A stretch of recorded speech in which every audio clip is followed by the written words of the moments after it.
Halo, Assalamualaikum warahmatullahi wabarakatuh. Jumpa lagi dengan saya, Said Atar Yafik ya. Teman-teman, apa kabarnya? Semoga semua senantiasa selalu diberikan kesehatan ya. Pada kesempatan ini saya akan ngebahas ya beberapa syarat monetisasi di YouTube dan Facebook. Apa persamaannya dan apa bedanya teman-teman ya. Yang pertama kita bahas YouTube dulu ya. Di YouTube itu syarat monetisasi di tahun 2025 ini adalah yang pertama, konten harus orisinil dan autentik. Artinya harus karya kita sendiri. Kalaupun itu bukan karya kita ataupun kita ngambil re-upload karya orang lain, itu harus dibumbui dengan kita punya kreasi ya. Misalkan kita tambahin kata-kata kita ataupun nampilin video kita yang ngebahas video yang akan kita re-upload tersebut ya, kayak gitu ya teman-teman. Terus yang kedua, harus mematuhi pedoman komunitas YouTube dan persyaratan layanan yang ada di YouTube. Itu bisa dibaca di YouTube Studio, teman-teman bisa baca di situ.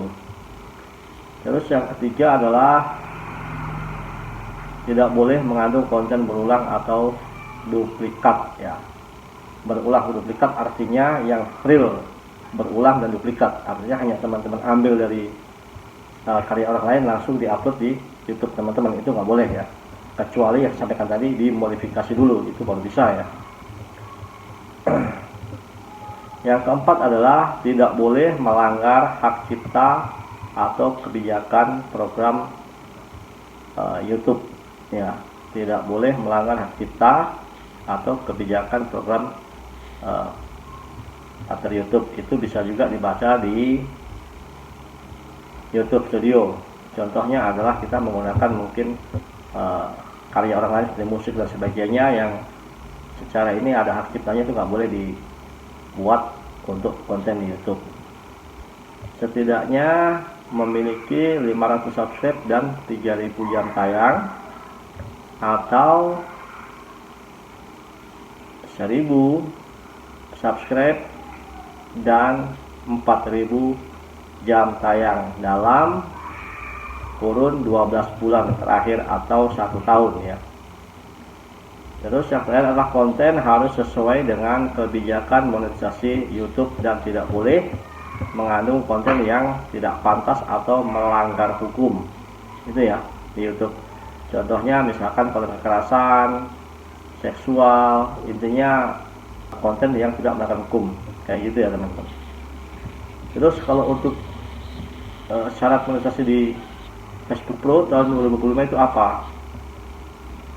Untuk Facebook Pro di tahun 2025 ini yang pertama adalah kontennya sama ya, harus konten original ya. Konten yang diunggah harus original dan diproduksi sendiri oleh konten kreator. Tidak diperbolehkan menggunakan ulang konten dari platform lain tanpa modifikasi gitu ya. Itu sama dengan YouTube tadi, harus dimodifikasi dulu kalau kita mengunggah dari konten orang lain atau di-upload ya. Yang kedua adalah sistem undangan ya. Sistem undangan artinya Facebook menerapkan sistem undangan untuk monetisasi.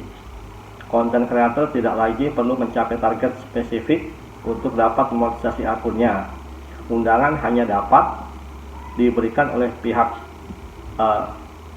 Facebook kepada kreator yang memiliki standar aktivitas dan kualitas konten yang diunggah. Artinya yang menentukan kualitas konten teman-teman itu adalah Facebook, dan ini sistemnya ada random.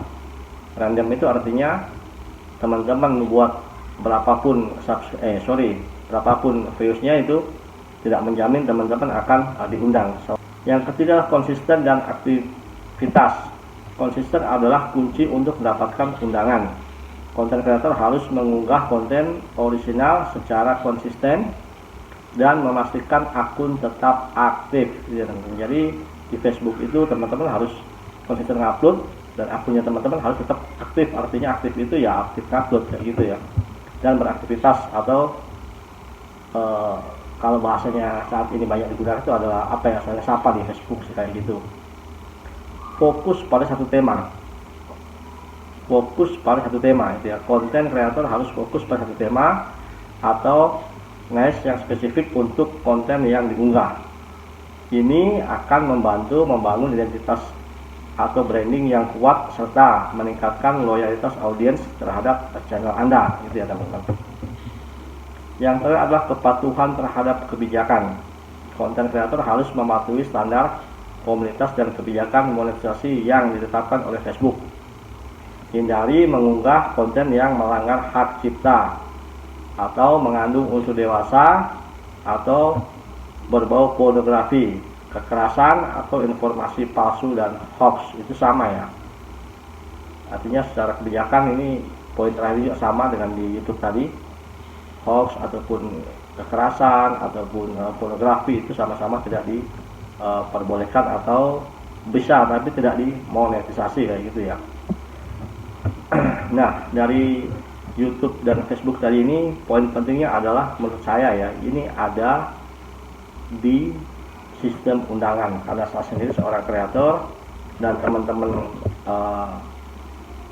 yang saat ini melakukan atau membuat konten-konten di Facebook juga banyak bertanya, kalau sistem undangan ini gimana ya nanti caranya, karena secara standar kalau YouTube kan jelas ya, setelah kita sampai subscribe dan jam tayang konten kita memenuhi syarat, kita langsung daftar. Nanti YouTube yang akan memverifikasi apakah kita layak dimonetisasi atau tidak. Itu YouTube ya. Tapi kalau Facebook kita hanya menunggu undangan. Artinya undangan itu random. Random itu kepastiannya menurut saya cukup kecil ya teman-teman. Kepastiannya cukup kecil kalau random ya. Ini pemikiran saya sebagai seorang kreator. Ya, saya tidak menyampaikan kalian harus buat di sini di platform ini atau tidak, tapi ini adalah pure pemikiran saya membaca bahwa sudah menggunakan sistem undangan, artinya ya kita punya view sebanyak apapun, kalau menurut Facebook atau kita tidak mendapatkan undangan dari Facebook ya kita nggak akan dapat apa-apa. Itu ya bedanya dengan di YouTube. Kalau YouTube sudah jelas mulai jam tayang, subscribe, dan masa tenggangnya 1 tahun itu kita mencapai, kita bisa langsung daftar dan langsung diverifikasi oleh YouTube. Tapi kalau di Facebook kita nggak bisa dapat sendiri saat ini, kita harus menunggu undangan ya. Itu menurut pemikiran saya.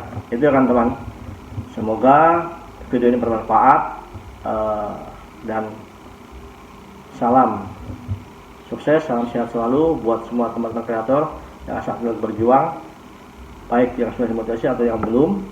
Yang belum semoga segera dimonetisasi dan tetap semangat, karena kunci sukses di dunia perkontenan hanya satu, yaitu kita tetap semangat untuk membuat konten yang bermanfaat dan tetap mematuhi seluruh pedoman yang ada di platform yang kita pilih. Nah, gitu ya teman-teman. Demikian, assalamualaikum warahmatullahi wabarakatuh dan salam sukses.